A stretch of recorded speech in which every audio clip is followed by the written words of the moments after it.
Imagine going on a journey with your friends and loved ones, only to disappear without a trace for years, your innocent adventure turning into one of history's most mysterious events. This is exactly what happened to 9 Russian students who set off for the Ural Mountains on January 23, 1959. These 9 individuals shared a passion for mountaineering and group adventures. They had embarked on similar journeys before and always returned safely, without any dangerous incidents. This time, their plan seemed just as routine. They would travel to the Ural Mountains, following a pre-planned route through harsh conditions, camp at a designated spot, and then return along the same path. But none of them could have imagined that this journey would become one of the greatest mysteries in history. So, grab your coffee and get ready as I take you through the story. It all began with a group of students deciding to take a trip to the Ural Mountains during their winter break. This wasn't their first expedition. Most of them were already experienced in mountaineering and hiking, as they were all members of their university's hiking club.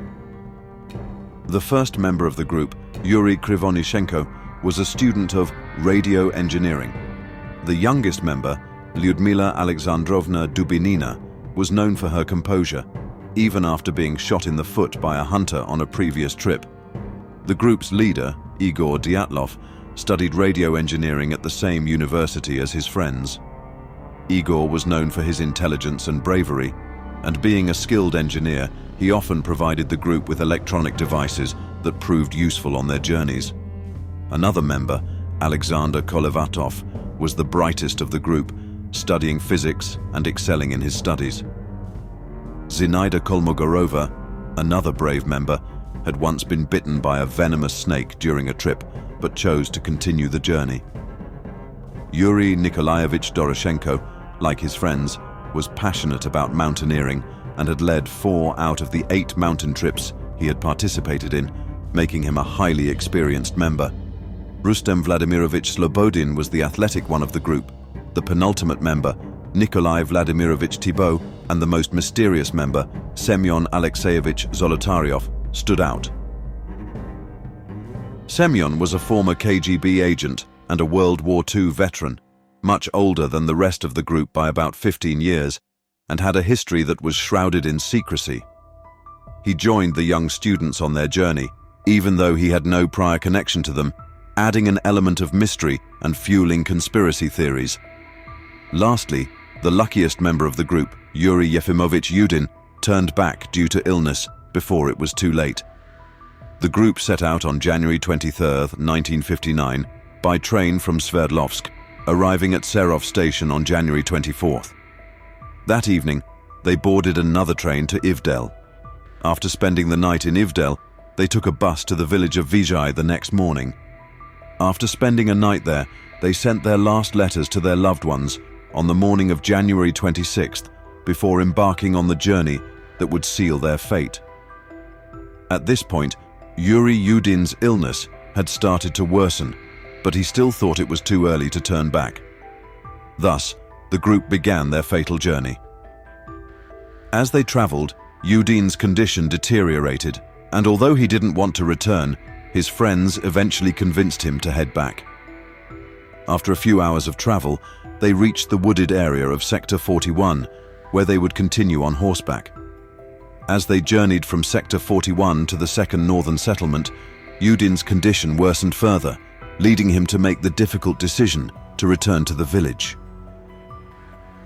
On January 28th, the group left the second northern settlement, marking the true start of their journey. With each passing hour, the heavy snowfall made the trek more challenging, forcing them to take longer breaks. After some time, they finally reached Kholat Syakhl, also known as the Mountain of Death. The conditions here were extremely harsh, with visibility sometimes reduced to just a few meters due to the snow.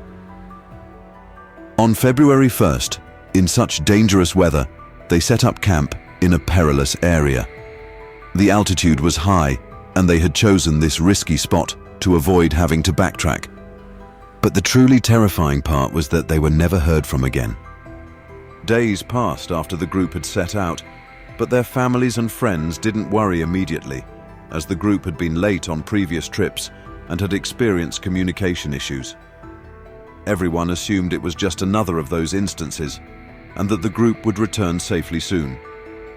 But after 20 days with no word, their families began to worry and reported the situation to the authorities on February 20th. A search team of volunteer students from the university was sent to the area. A month after the students disappeared, the search team found only their abandoned tents. Inside the tents, a flashlight was still functioning. This is where the oddities began. Several tents had been torn open from the inside. Footprints were found just outside the tents, believed to be from the young campers. But after about 5 to 10 meters, the footprints suddenly disappeared. Whatever they encountered that night had caused them to flee in panic. Near a tree, the bodies of Yuri Doroshenko and Yuri Krivonishenko were found. Krivonishenko had chewed off part of his own fingers in a state of shock. Both were found nearly naked. After these two, Igor's body was discovered, lying face down in the snow. Although he still had clothes on, his boots were missing. Near Igor, Zinaida's body was found, with a large bruise on the right side of her torso. Although the autopsies listed the cause of death as hypothermia, it was clear that something else had occurred. On March 5th, Rustam's body was found with a fractured skull.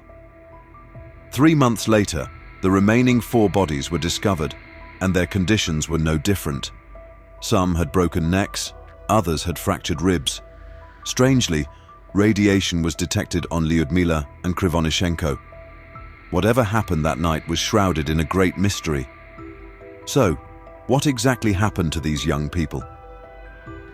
Many theories have emerged over the years, some suggesting that they witnessed something they weren't supposed to, like supernatural entities, while others speculate they were attacked by local tribes.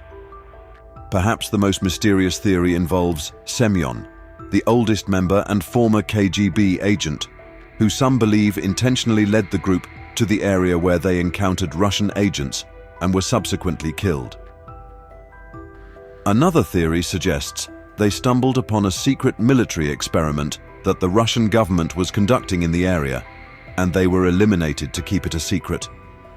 With so many theories, this mystery, known as the Dyatlov Pass Incident, has become one of history's greatest unsolved mysteries. What do you think happened to the group? How did they meet such a brutal end?